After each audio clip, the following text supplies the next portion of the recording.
Hello everyone! Today we're going to be discussing audio feedback using Audacity. My name is Sarah Glova. I'm an NC State lecturer for the English Department's Professional Writing Program. I'm an online instructor, meaning that I teach all my courses in Moodle. I'm also a PhD student part-time with a focus on instructional technology. And I'm a self-proclaimed web nerd. I love studying instructional technologies and considering how they can work with teaching and learning. Now, the purpose of today's discussion is to discuss audio feedback and to talk about a tool, Audacity, that can help teachers provide audio feedback to students. Before we get into that, though, let's consider grading and feedback in general. When I say feedback, I'm referring to our actions as teachers and instructors to provide feedback about our students' activities. So the question here is, how do we evaluate and respond to our students' work? Now, there are a couple common kinds of feedback. We have the written and typed notes, things like pen on paper, where your instructor uses a pen to kind of mark up what you've done, or track changes. Some of you might use Microsoft Word to edit your students' documents. There are also feedback commentary areas in Moodle, so when you return your student's assignment in Moodle, you can provide a little comment there. And there's electronic grading. There's things like automatic quiz grades and Scantrons that provide feedback pretty quickly by giving the student their grade. There are some problems with this, though. Occasionally, the grade isn't enough. Sometimes students are left at our office door asking, but why did I get a B and not an A? They want more feedback. Also, sometimes short comments are confusing and divided. Perhaps the written comments that you put on a student's paper don't really make sense to the student because they don't understand how they fit together. So, in the end, they want more feedback. And then the last problem here is kind of the opposite. Maybe you're working really hard to provide that feedback to students, but they're not reading it. Let's look at what the research says for a minute. First of all, we have a quote here. Feedback is most effective when it explicitly communicates to students about some specific aspects of their performance relative to specific target criteria, and when it provides information that helps students progress toward meeting those criteria. And so here we're understanding that feedback is the most effective when it's communicating how a student is doing compared to a set of criteria or a set of guidelines that you've set out for that assignment.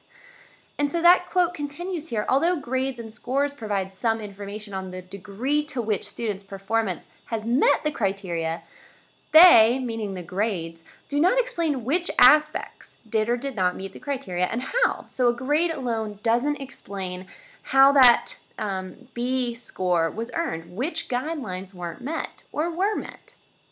I also have a quote here from one of my favorite studies that looked at the effect of feedback on a Texas A&M writing course. And it says here, the more directive the teacher comment on student text, the more successful student revisions will be on the text. So in this class, the instructor was looking at how effective the feedback was. And what the instructor found was that when the teacher took time to be really directive about what he or she thought the student needed to do, the next version of that document improved. And so in summary here, we have that successful feedback is something that provides information on how students met different criteria, going beyond just a grade and providing direct instruction for future action. So now let's look again at the list I brought earlier. Sometimes these tools can provide that good feedback that we're talking about. Successful feedback can be made through extensive track changes or lots of comments from pen on paper. But more automatic grading like quiz grades and Scantrons simply don't provide that kind of feedback. What I'd like to suggest is that we add the instructor's voice. I think that by providing the instructor's commentary for the students, we give students a chance to understand more about what they can do to improve future assignments. And I think what's important is there are assignments worth discussing. So if you have complicated assignments like multi-part portfolios, involved assignments like group projects, multi-step problems or processes maybe in a design or engineering course, or assignments without that one correct answer like a reflection. In those situations, it's ideal that the student would have time with the instructor, and that during that time, the instructor would be able to discuss the assignment extensively with the student. Of course, there's a problem with that. We all don't have just one student. The instructor does not have time to sit down with every student to do that on every assignment. And honestly, the students don't have time. Plus, with distance education, it can be hard to figure out when you're going to schedule that time. You would be left in your office either meeting with students one-on-one or trying to arrange Skype dates so that you could talk with them. So I'm proposing audio feedback. Now, let's take a minute here to look at what I'm going to talk about in the future. Because when I say audio feedback, I'm really opening a can of worms. There are lots of things we could discuss. There are fields of study that are looking at multimodal evaluation, that are discussing feedback in virtual environments and methods for giving feedback online and what's best for that.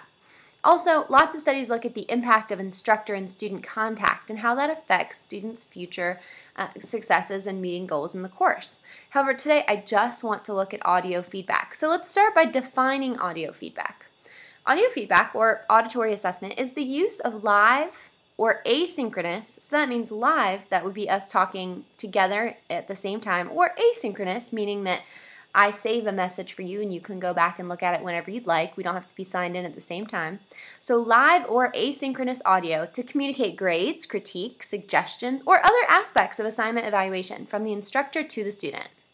And now, this feedback definition is really better described with a process. So you have a student who submits an assignment to you. Once you receive that assignment, you take time to evaluate it. Then you record a short message for the student providing detailed feedback and instructions for future assignments.